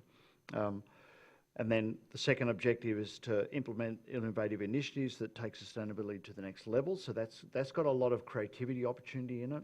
If we walk our way through the program and policy components, programmatically, I think this is pretty straightforward, which is to do the work to create the regional and local sustainability plan that builds on existing work and has tangible targets and performance dashboards. That was something that we heard at the last work session, that if we're going to talk about this, we need to start to measure it, right? And be able to say, well, if we are doing this work on sustainability, here's what we've done in terms of whether it is the measure reducing the amount of plastic and so on. Research and apply best practice approaches from other leading communities. That, I think, falls directly into that programmatic piece as a subset under the plan. The policy level here, so again, this is the posture for you as a commission. encouraging businesses, tourism and local organisations to be more sustainable. You know, that's just really, I think, you know, keep running the flag up that this is a high value, that this is part of your value proposition as a community. Traverse City to lead by example by adopting innovative measures and policy, so again, demonstrate. So I think there's a fair bit of potential there. The program level at the implementing innovative initiatives, we talked about the pilot electrification of houses as a demonstration project. You have that capability locally with your utility. That could be a very interesting and tangible sort of outcome. And again, collaborating with the local utility operators to help demonstrate and educate the public further on best practices. That's obviously required. Participate in emerging projects to explore opportunities like industrial symbiosis and the circular economy. Industrial symbiosis is that notion of how we get sort of side benefits where, you know, you get heat exchange from maybe an industrial facility that powers something else, or you get part of that circular economy. Again, that's leading into that innovation. The policy piece, what I've heard from you is the freshwater resources is a real primary target, particularly the riparian buffers, stormwater management, that's something to push on. And then this exploring new mechanisms to capture funding from the visitation economy that can help manage environmental impact and sustainability. Kind of a no-brainer from my point of view, right? Your call, but my view, no-brainer. That's a revenue source or a way that you can perhaps be creative, that you can help offset the impact of that visitation economy by slugging the visitors, no different to your lodging tax. But, you know, that could be creative, that could be a win-win, right? It doesn't have to be a punitive sort of measure, but it could be a way that, you know, builds the partnership between the visitors and your values around environmental sustainability. So to me, this seems pretty clean, straightforward. It's got a nice, I think, ready-to-go set of programmatic components. But I do think what I heard was people want to see this being elevated in your narrative as a commission and in your policy thinking. Already done great stuff. Not sure resting on your laurels is the right term, but I think people want to see that continued push and that innovation. Yeah, well, we do have a big opportunity coming up.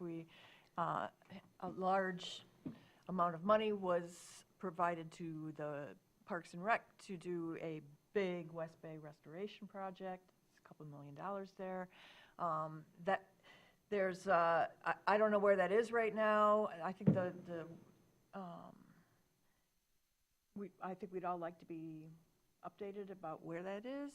But that's an opportunity for not only a big visible change to the shoreline, but also education, even though that didn't rate very highly back here. Yeah. But it is a big opportunity to have signage out there to talk about what's going on and why we're doing it. I think that you could also build in the funding mechanism as well, and, you know, buy a bag. You know, these bags that we have manufactured that are made out of cloth and have a cherry on them. Maybe not a cherry. How about a carp? Not a carp. I'm sorry. About what's the funny? Sea lamprey? No, the May. What is do we the do with May fish? fish? That lives forever. Sturgeon? The Sturgeon. Oh, sturgeon. Put a sturgeon on it.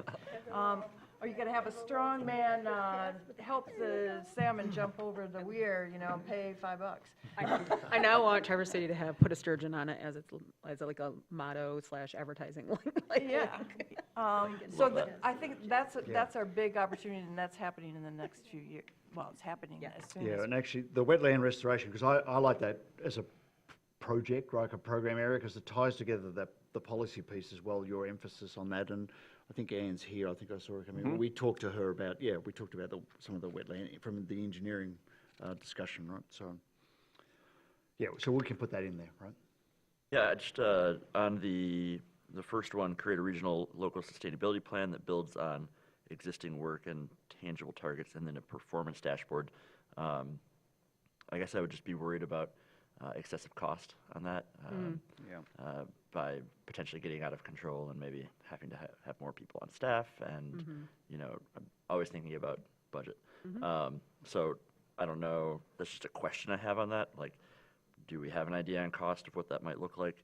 And then I do want to say down at the very bottom, including riparian buffers in policy, I think this is something that we can do in the next 1 to 2 years. And I love that it's here, and I want it to be a goal that we can hold ourselves to. For sure. We got it. Go ahead, Jackie, and then Laura. Just in terms of funding from the visitation economy, I think we may be at a point statewide where there are some opportunities regarding the lodging tax, and that we with other visitation areas within our region might want to collaborate on some lobbying efforts in Lansing to advance that proposal, that we certainly would stand to benefit, and that in turn could benefit our environment and our sustainable economy. I will share that and I've shared it in bits and pieces. I've testified in Lansing about us having when various tax proposals have come up. And I think we've mentioned when there's been certain bills and encouraging people to reach out over the last couple of commissions. What I would say as far as I think we can keep projecting that and finding our counterpart. I think this might be something that all of us can do on the ground of finding our counterparts on the county and township. But what I will say is I'm surprised by the number of other similar regions like us, cities, villages, townships, counties, that think that if you put any kind of tax, people won't want to come there. And so I think that this is a chance for us to also bully pulpit a little. So every single one of us should, I think that's something we can all do, as well as continue to advocate. Because I do agree with you that the tax, I think it's the fever pitch is maybe hitting, and so hopefully we'll see something happen. But there's still a surprising amount of elected leaders who think that, and I'm not saying that the public there thinks it, but elected leaders that maybe think that this is it's a deterrent. And just to clarify, I think individual advocacy is wonderful. I'm thinking of something of a larger and more persistent scale. So Jackie, just we pick that up in the next pillar when we talk about sustainable tourism, right? So, and that bullet point about the funding mechanisms may better belong in the next pillar, because there's a whole focus there on sustainable tourism. And I think, and we picked up that advocacy piece in that as well, right? Thank you. Yep. Yeah. And Laura, you had your hand up. So one question was answered. I was going to suggest that we move that visitation tax issue to the next pillar. Yeah. It seems to belong better there. I had a couple of questions. One is, who's the designated staff person on these types of objectives? This environmental sustainability, who's in charge? Well, we have a sustainability coordinator in the planning department. Leslie is the deputy planner and sustainability coordinator, but it just depends on how these are fleshed out and exactly who's going to take the lead. So I went on our website today going, do we have a sustainability plan? Do we have this, I remember, green team in the back of my foggy memory, and it doesn't look like we have much that's current. But this is another example where I think we should lean into our key community partners, because we have so many in this area who have already done tremendous work. So I don't think there's going to be a need for the city to reinvent a climate action plan. Light and Power has one. We have Flow, we have Seeds, we have the Watershed Center, we have the new Freshwater Innovation Center, and the work that NMC is doing. So we have all of these tremendous community partners and assets that we can really lean in for information on this and to help us proceed, so we don't end up with like some big consulting high-end budget cost. Yep. And you hit on what my 2 points were, which was bringing up FRIC, or the Freshwater Research Institute, and NMC has a freshwater studies program and some other things that are right here that we can both use for our program part, but also it's part of our economic development too. They're bringing businesses in with the Innovation Center and things like that. So I think that's going to be joined hand in hand with some of these other pillars over the next couple of years. I think they said that right now it's planned to be open, 2028? Yeah. Fall of 2028. The other thing that I had thought of before, and maybe this is a no-go for everybody else, but from that 1 to 2 year plan for the programming of research and applied best approaches from other leading communities, potentially looking at that as a policy in the 3 to 5 year window of I think we've talked about this a little bit of process, and we just went through, I think, a great laying out of a process with the Complete Streets. And now we have like a kind of Candyland-looking chutes and ladders board of where everything goes before it reaches the final decision. I would love for there to be something like that for us with general things like, we know that if something comes before us, the materials aren't gonna have PFAS, or da-da-da-da-da. So like, we know that we're gonna always, we have some things about electrification already, but maybe a policy that can help us, or a policy that would be the result of this research and apply best practices approach from leading communities that we can then just put out there. That doesn't mean that other projects won't have opportunities to enhance. It doesn't mean that every project is gonna have bells and whistles on it, but there might be some kind of almost like a compact, an agreed upon base level that we know that if something comes before us, this, and this are not going to be part of it, and this, and this have been factored in. It doesn't have to be years of process. I'm saying that's why I'm putting it in the 3 to 5 year, as that could be an end result of some of the work done over the first 1 to 2 years. Yep. But to Lance's point, not have somebody on staff creating a 20-page handbook on it either, but just some kind of social contract of actual contract too, or actual policy, binding policy, but more of a social contract of, look, you don't have to go back. We know that this isn't going to have PFAS. This isn't going to, the sidewalks are minimally going to be 6 feet. I mean, I'm just throwing those things out. Some of those are covered in Complete Streets, but, some of these things that are just easy check boxes. So would that be introduced by staff? Yes, I'm saying what that could look like would be in 3 to 5 years after staff's done the next 1 to 2 years of sustainability, leading best practices, kind of research and integration. I say that sentence lives in both the program 1 to 2 years, and then it moves to the policy 3 to 5 years. Yeah. Okay. Yep. Yeah. Like it lives in both, and Yeah, that's what I was, Yep. sorry, Yep. that's what I Yep. was saying, move it down for the 3 to 5 year. yeah. All right, and if I could just clarify one thing too. So, Benjamin, maybe you and I could look at some different language to create a regional and local sustainability plan, because I think the point you were making is there's enough capability there and information that's really about pulling it together, refreshing it, and getting it front and center in front of people, right? We certainly shouldn't need to reinvent the wheel. I mean, Yeah. there are Yes. certain elements that are going to be very specific to Yep. the city and very specific to this commission's policy, but again, we have tremendous resources in this community Yep. that could assist us with that, and Light and Power has a climate action plan. Yeah. Okay. And I think a lot of those things are already in our different ordinances. They're just all over the place. And they could absolutely be used when the West Bay Shore restoration happens. We do not use chemicals on the grass here because this happens. We don't use plastics as, underground stabilizers because this happens. So that it would be helpful. Well, and I'll just put one more thing out there, and this is probably for discussion tonight and perhaps later on. If it's one of our strategic pillars, do we want to reconvene a green team?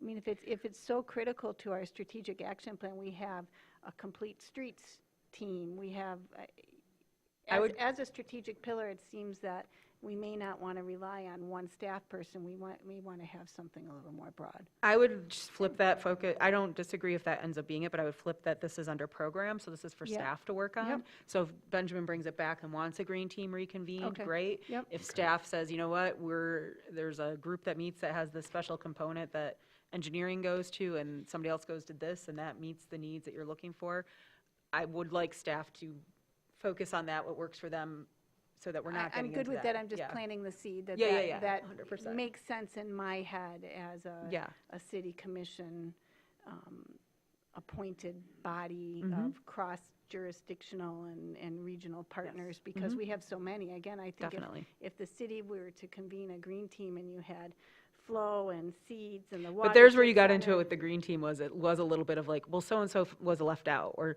now Okay. they're doing onto this. And so it's not to say that it can't happen, but I think But we to your could be point, of careful making sure about all the that. partners are Maybe there. we learned something. Yeah, Jackie, go ahead. Maybe using the Citizens Advisory Board from the Complete Streets as a model would be an Yeah. approach. That was I like this. kind of, yeah. So we'll let staff figure out what works best for them, but knowing that those are some Great. creative sparks there that everybody's throwing out, which is great. All right, so let's flip to the last one. So Pillar 6, building thriving year-round economy. Objective here is expanding the business diversity and innovation capability to build a year-round economy. This is part of that concern about over-reliance on tourism, so it's, it's a part of the strategy of trying to find that balance. The two key things that came out of this in terms of actions were around embracing sustainable tourism approaches to moderate the seasonal nature of tourism and build on the specialised advanced manufacturing sector, which I think was really a kind of a more of a bit of a grab bag for looking at broader diversification.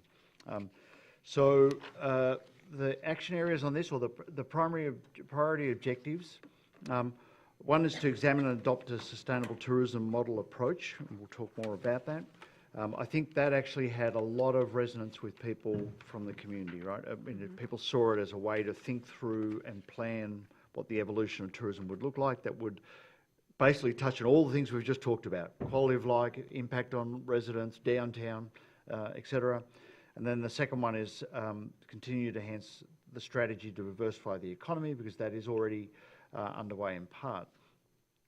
Take that first one.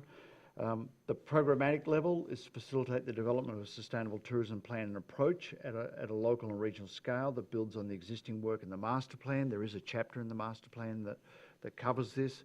I don't think that's well appreciated or understood by people, but certainly in the engagement for the strategic action plan, people know that the tourism model, we need to think about that, right? I think a way to get to that is to start to think about the plan and the approach. The policy level, again, this is one of your sort of advocacy roles, right? So two parts here. One is work with Traverse City Tourism and other tourism entities to explore future tourism models and approaches that could reduce local impact. And by that we mean the negative impact, not the beneficial impacts, right?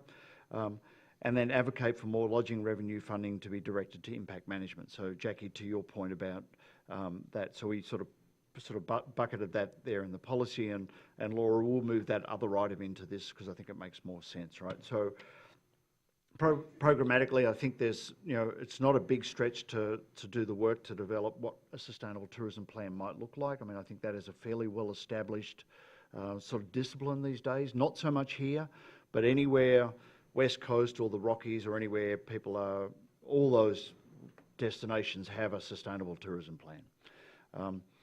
But I think there's some really interesting policy pieces here which I think are going to be really important over the next few years. The diversification of the economy, programmatically, I didn't drop anything in there, but at a policy level, you already fund Traverse Connect, which is, they do that work. Michigan Works does that sort of work. It didn't seem to be something that need to call out as a program level for staff, but your policy is already to fund and support those other entities. So that's where we got to with that one. I just want to share one thing really quick. Michigan Works just the whole state, Michigan Works, just did their, I can't remember what you call it, every 3 years. So it's not biannual, it's every 3 years. Triannual, hot jobs list. And so that is the list of jobs that are both in demand and gives pay scales. And I think it's something really good for us to look at because there is a regional version, or a regional part of it that looks at our 10-county region, which is how Michigan Works is grouped here. Just wanted to add that. That's new since the last time we talked. But go ahead, everybody. Go ahead, Laura. and then Real Anna. quick, so I fully support the kind of framework for supporting these objectives in this pillar. The only thing I would say is I caution our use of nomenclature on sustainable tourism model. I know that that's widely understood in other communities across the country. But I think it may need some explaining to the community. So I get a lot of, I don't even know what that is. What is a sustainable tourism model? Does that mean sustainable, like the environment sustainable? Does that mean, I understand what it is, but there's some inside baseball here. So I think in our communications with the broader public, I think we just need to do a little better job of explaining that that's an established model and what that means. Heather? Yeah, I'm just wondering what can we do? Is this more like creating a policy? Is this a bully pulpit item again? This sustainable tourism? It's also, it's not just Traverse City, it's East Bay. To a certain extent, it's Garfield as well, since they pick up a lot of hotel rooms. It's probably the airport. Who talks to TC Tourism?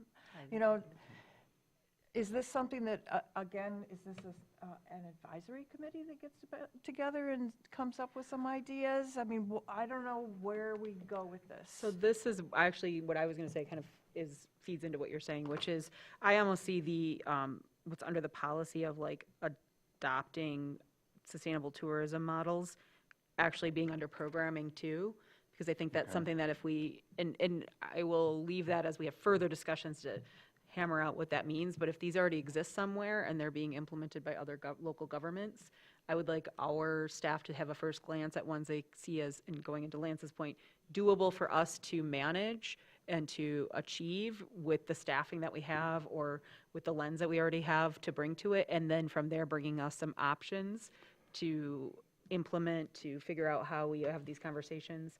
I know that Traverse City Tourism was part of the strategic planning and did comment on wanting to, be a partner with us on doing sustainable tourism, but what does that look like? What do these policies look like? I think that's maybe where it's that one bullet might be on both of our lists for the 1 to 2 year plan. If I could, I'd certainly have it on both, not just in the program. And the reason for that is that you've got two separate entities, right? And with different objectives. I mean, if you look at Traverse City, if you were to look at it, the model of those entities is to drive visitation and increase visitation, and the funding comes to them and they're with the objective that they invest in promotion and marketing, right? And that drives the freight train one direction. Really what you're dealing with and a lot of your responses in this plan is driving the freight train in a different direction, right? And so I think for the Commission, it's going to be really important for you to be at that table and to educate people about why this is important and what you're hearing, because we all have our reference bubble, right? So if you're in a tourism economy and you're the visitor bureau and you're investing that, what you're talking to is people who want to know how many visitors coming, what events have we got, heads in beds, right? You've got a different set of voices coming to you, right? So I think it's very important, if I could, right? It's very important for you to be there to help bridge that gap. And to clarify, I should say that I wasn't saying that I think, and I don't think you're inherently saying that, but like that Traverse City, we should work with Traverse City Tourism to develop whatever policy we're going to have. What I meant that more as is like if staff comes to us and says a local ordinance, this community in Colorado has a local ordinance that says X. That's where we could integrate that and, what kind of opposition do we have? We know we're, case in point of what was brought up, the lodging taxes, there's been pushback from Traverse City Tourism. We're not going to be on the same side on every piece of it. But, are there compromises that can be made? Are there conversations that can be had? And are there local things we can do on our own or that we could maybe motivate the county to do that a city in Michigan can't do, but a county could pass? So I think that's where I'd like to see other models and see where we can start with some of these kind of implementation things like Heather's talking about, like where But do we again, start? we can't do it all by ourselves. Right. We have to, TC Tourism has to be on board. 100%. To a certain extent, the airport has to understand that, we don't appreciate bridal party craziness on their billboards, those kinds of things. Yes. It takes all of us Yes. speaking with one Yes. voice. Yes. Go ahead, Lance. I do think I'd like to see the word negative added into that local impact, just because reduced local impact. Okay, yes. Especially when 34% of our economy comes from tourism. So That's a good add. Do we have other pieces for this one? All right, even with that, we didn't do too bad of kind of sticking to the Perfect. Well done. the agenda you set. So next steps on this very quickly, if I could, Mayor, is we will take this, Benjamin, Colleen and I will work on this. Thank you so much for your feedback, right? Lots of good kind of iterations there. And we'll have a revised draft back in the packet for next week for consideration, right? Great. Yes, and you'll be here with us. Yeah. Oh, great. And another thing, and it doesn't have to be by next week because this is a heavy lift, but maybe something as part of this process, kind of mentioning that's come up now is a glossary or some agreed upon terms, and that came up in a couple of these, right? What does sustainable mean? And here's a definition for the public to see when we say, well, this is what we mean by it. Just a thought to throw out there. I know when our packets are due, and that's a quick turnaround to ask for next week, but keeping that in mind as we continue this process. Yeah, I Totally agree. Appreciate that. Great. Anything else from anybody? I'm just really curious to see how this is gonna translate out into the budgeting process with, you know, the things that we think are priorities. How can the staff implement these things? And, we've got a lot of unresolved issues that we've been talking about, like painting lines on roads. Are we gonna buy something to paint lines? And Yeah, I'll say certainly that you will end up seeing in the upcoming budget a number of proposed allocations that would do these things. But I have to say, of course, that this again is discretionary sort of spending. And while we're prioritizing things, there's going to have to be sort of a next level of prioritization because there's all these things in here that are 1 to 2 years. They're exciting. I think that I want to manage expectations, and not all these things are going to get done in 1 to 2 years. I just can't see that. So we're going to have to work with the commission on prioritizing a little bit further, and so it's going to be an ongoing process. And this is a great start. I really think it is.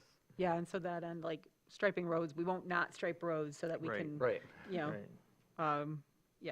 build a new tourist space that's green focused, right? Like or something. I think that, you know, acknowledging the challenges of trying to implement the strategic action plan into our budgeting process, when we are able to accomplish some of these things, I really hope that we celebrate, you know, like when Michelle took the wood from the trees that we cut down at the senior center and had those turned into the next play structure. Like she didn't have to do that. That was an amazing idea.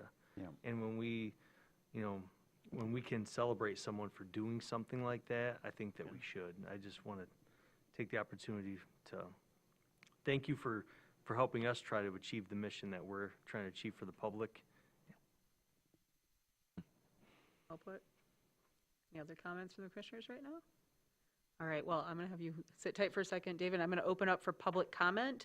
This can be about tonight's topic or anything under the sun. This is our general public comment. Does anybody have any? Please feel free to approach. Okay, I'll read the Oh, yeah. rules. We're really late in, but we got to hear the rules. You can still approach. You just have to wait for the rules to be read. Jesse, you can come up to Mike.